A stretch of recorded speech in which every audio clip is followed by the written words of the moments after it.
भारत के प्रधानमंत्री का पद है राष्ट्रपति द्वारा सृजित, संविधान द्वारा सृजित, संसद द्वारा सृजित, परंपरा पर आधारित। ये बताने हैं आपको कमेंट सेक्शन में। जय हिंद, मैं हूँ रंजीत और आप जुड़े हैं ऑल एग्जाम जीके स्टडी से। ऑल एग्जाम जीके स्टडी से जुड़ने के लिए थैंक यू। यदि ऑल एग्जाम जीके स्टडी से नहीं जुड़े हैं तो प्लीज़ चैनल को सब्सक्राइब करें एंड बेल आइकन प्रेस करें एंड सपोर्ट करें। आज के जो टॉपिक है वो पॉलिटिक्स वाले क्वेश्चंस के टॉपिक है, जो हर एक इलाके में, हर एक एरिया में धमाल मचाने वाले प्रश्न हैं। तो क्वेश्चन को स्किप ना करें, मिस ना करें, ताकि कोई भी क्वेश्चंस आपके कंपटीशन में पछतावा ना मिले। तो आपका जो पहला क्वेश्चन है वो बहुत ही मज़ेदार है कि भारत के प्रधानमंत्री का पद है, यानी क्वेश्चन की बात की जाए, क्वेश्चन जो है आपके सामने, यानी क्वेश्चन बताए जा रहे हैं कि प्रधानमंत्री का पद क्या है, राष्ट्रपति द्वारा सृजित है, या तो संविधान सभा द्वारा सृजित है, या तो संसद द्वारा सृजित है, या परंपरा पर आधारित है। ये है बताने हैं आपको इनमें से पद क्या है प्रधानमंत्री का। तो इनमें से जो राइट आंसर है वो हो गया संविधान द्वारा सृजित है, यानी भारत के प्रधानमंत्री का पद जो है वो संविधान द्वारा सृजित है, यानी संविधान जो है ये इसके द्वारा जो सृजित है, ये आपके राइट आंसर है। अगला क्वेश्चन देंगे, नेक्स्ट क्वेश्चन आपके सामने। नेक्स्ट क्वेश्चन देखते हैं कि बहुत ही मज़ेदार है कि भारत का प्रधानमंत्री, उसके बाद कुछ नहीं दिया हुआ है। क्वेश्चन है कि भारत का प्रधानमंत्री, इनमें से ऑप्शन है वो हो गया हमेशा सत्ता दल का अध्ययन होता है, दूसरा ऑप्शन सत्ता दल का अध्ययन नहीं हो सकता है, तीसरा ऑप्शन सत्ता दल का अध्ययन हो सकता है, और ये चौथा ऑप्शन इनमें से कोई नहीं।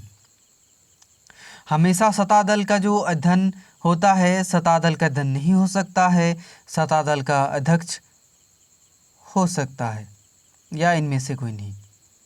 तो इनमें से जो राइट आंसर है वो है सत्ता दल का अध्यक्ष हो सकता है, सत्ता दल का अध्यक्ष हो सकता है, यानी सत्ता दल जो है भारत का प्रधानमंत्री सत्ता दल का अध्यक्ष हो सकता है, यानी ये अब राइट आंसर।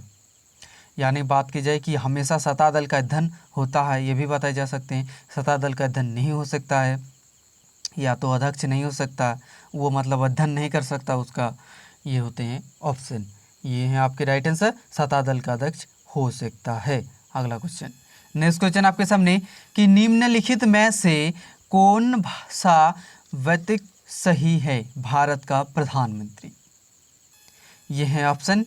इस विषय में भारत के राष्ट्रपति द्वारा उचित परामर्श करके अपने मंत्रिमंडल के सहयोगी का चयन कर सकता है, या तो ये हो गया अपने मंत्रिमंडल में मंत्री के रूप में काम करने के लिए व्यक्तियों का चयन करने में पूर्ण समविवेक का प्रयोग करता है, और तीसरा ऑप्शन आपके सामने संसद के दोनों सदनों में अपने मंत्रियों का चयन करने के लिए स्वतंत्र है, या तो इनमें से अपने मंत्री के सहयोगी का चयन करने में सीमित शक्तियां रखता है। तो इनमें से जो राइट आंसर है वो हो गया संसद के दोनों के सदस्यों में अपने मंत्रियों का चयन करने के लिए स्वतंत्र है, यानी संसद जो है आप संसद के दोनों सदनों में सदस्यों में अपने मंत्रियों का चयन करने के लिए स्वतंत्र है, यानी आपके राइट आंसर। अगला क्वेश्चन आपके सामने, नेक्स्ट क्वेश्चन, किस प्रधानमंत्री ने एक बार पद से हटने के पश्चात दोबारा पद संभाला था। किस प्रधानमंत्री ने एक बार पद से हटने के पश्चात दोबारा पद संभाला था। ऑप्शन की बात की जाए इंदिरा गांधी हो गया, दूसरा ऑप्शन आपके सामने जवाहरलाल नेहरू, तीसरा ऑप्शन मोरारजी देसाई, और चौथा ऑप्शन आपके सामने लाल बहादुर शास्त्री। इंदिरा गांधी, जवाहरलाल नेहरू, मोरारजी देसाई, लाल बहादुर शास्त्री, इनमें से जो राइट आंसर है वो होगी इंदिरा गांधी। किस प्रधानमंत्री ने एक बार पद के हटने के पश्चात दोबारा पद संभाला था, वो होगी इंदिरा गांधी, यानी क्वेश्चन के ऑप्शन की बात की जाए तो इनमें से जो राइट आंसर है वो होगी इंदिरा गांधी। अगला क्वेश्चन देखते हैं, नेक्स्ट क्वेश्चन आपके सामने कि नियुक्तियों के समय निम्न में से कौन प्रधानमंत्री संसद के किसी भी सदन का सदस्य नहीं था। यह क्वेश्चन बहुत इजीली वाला, ये सभी को जानना जरूरी है कि नियुक्तियों के समय निम्न में से कौन प्रधानमंत्री सदस्य के किसी भी सदन का सदस्य नहीं था। ये है बताने हैं आपको कमेंट में। ऑप्शन की बात कीजिए हो गया पीवी सिंह, और ये हो गया राजीव गांधी, और ये तीसरा ऑप्शन हो गया मोरारजी देसाई, चौथा ऑप्शन हो गया पीवी नरसिंह राव। इनमें से जो राइट आंसर है वो हो गया पीवी नरसिंह राव, यानी पीवी नरसिंह राव जो हैं ये आपके राइट आंसर हैं। अगला क्वेश्चन, नेक्स्ट क्वेश्चन देखते हैं, प्रधानमंत्री का शपथ ग्रहण करने के समय राज्यसभा का सदस्य थी या था। ये बताने, यानी प्रधानमंत्री जो हैं शपथ ग्रहण करने के समय राज्यसभा का सदस्य थी या था।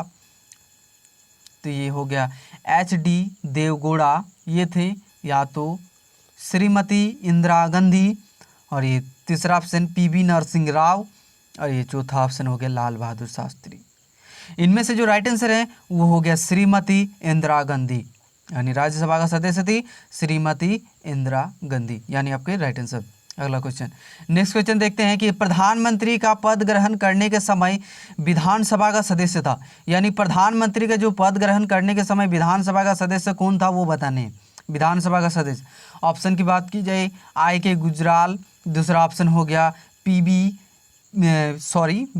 सिंह, और ये तीसरा ऑप्शन हो गया HD देवगौड़ा, चौथा ऑप्शन चौधरी चरण Singh. IK Gujral, BP Singh, HD Deve Gowda, Chaudhary चरण सिंह। इनमें से जो राइट आंसर है वो हो गया HD देवगौड़ा। प्रधानमंत्री पद ग्रहण करने के समय विधानसभा का जो सदस्य था वो हो गया HD देवगौड़ा। HD देवगौड़ा, ये आपके राइट आंसर। अगला क्वेश्चन देखते हैं। नेक्स्ट क्वेश्चन आपके सामने, लोकसभा का विश्वास मत प्राप्त किए बिना ही प्रधानमंत्री पद पर कार्य करने वाले प्रथम व्यक्ति हैं। यानी क्वेश्चन की बात की जाए, जो लोकसभा का विश्वास मत प्राप्त किए बिना, यानी विश्वास जो है वो प्राप्त किए बिना प्रधानमंत्री पद पर कार्य करने वाले प्रथम व्यक्ति हैं, वो कौन थे। चौधरी चरण सिंह हो गए, दूसरा ऑप्शन हो गया मोरारजी देसाई, और ये तीसरा ऑप्शन BP सिंह, और ये चौथा ऑप्शन चंद्रशेखर। तो इनमें से जो राइट आंसर है वो हो गया चौधरी चरण सिंह। चौधरी चरण सिंह जो हैं ये आपके राइट आंसर। अगले क्वेश्चन की बात करते हैं। अगला क्वेश्चन जो है आपके सामने कि कांग्रेस आई द्वारा समर्थन वापस लिए जाने के कारण ही त्यागपत्र देना पड़ा। कांग्रेस के आई द्वारा समर्थन वापस लिए जाने के कारण ही त्यागपत्र देना पड़ा, वो क्यों। ये हो गया चौधरी चरण सिंह को, और किसको दिया था, ये हो गया HD देवगौड़ा को, और तीसरा ऑप्शन हो गया चंद्रशेखर को, और चौथा ऑप्शन उपयुक्त सभी को। कांग्रेस आई द्वारा समर्थन वापस किए जाने के कारण त्यागपत्र देना पड़ा, वो गए चौधरी चरण, HD देवगौड़ा, चंद्रशेखर, और उपयुक्त में से सभी। तो इनमें से जो राइट आंसर है वो हो गए सभी। इनमें से जो सभी हैं ये सभी राइट आंसर है। अगला क्वेश्चन देखते हैं। नेक्स्ट क्वेश्चन आपके सामने कि इंदिरा गांधी दूसरी अवधि के लिए प्रधानमंत्री बनी, यानी दूसरी अवधि के लिए प्रधानमंत्री कितने से कितने तक बना वो आपको बताने हैं। दूसरे तक कितने प्रधानमंत्री बना वो बताने के ऑप्शन में से जो राइट आंसर है वो हो गया 1980 से 1984 तक। 1980 से 1984 तक, यानी इंदिरा गांधी दूसरी अवधि के लिए प्रधानमंत्री बनी 1980 से 84 तक। ये आपके राइट आंसर है। अगला क्वेश्चन देखते हैं। नेक्स्ट क्वेश्चन आपके सामने कि जवाहरलाल नेहरू के निधन के पश्चात किसने प्रधानमंत्री पद ग्रहण किया। यानी क्वेश्चन की जो सॉल्यूशन बताए जाए कि जवाहरलाल नेहरू का जब निधन हो गया तब किसने प्रधानमंत्री पद ग्रहण किया था, ये बताने किसने पद ग्रहण किया था। तो हो गया मोरारजी देसाई, दूसरा ऑप्शन हो गया श्रीमती इंदिरा गांधी, तीसरा ऑप्शन हो गया लाल बहादुर शास्त्री, और चौथा ऑप्शन हो गया गुलजारी लाल नंदा। मोरारजी देसाई, श्रीमती इंदिरा गांधी, लाल बहादुर शास्त्री, गुलजारी लाल नंदा। इनमें से जो राइट आंसर है वो हो गया गुलजारी लाल नंदा। यानी जवाहरलाल नेहरू के निधन होने के बाद, यानी निधन होने के पश्चात प्रधानमंत्री पद ग्रहण जो किया था वो हो गया गुलजारी लाल नंदा ने किया था। ये आपके राइट आंसर। अगला क्वेश्चन देखते हैं। नेक्स्ट क्वेश्चन आपके सामने बहुत ही मजेदार कि अविश्वास प्रस्ताव के कारण सर्वप्रथम किस प्रधानमंत्री को अपने पद से त्यागपत्र देना पड़ा।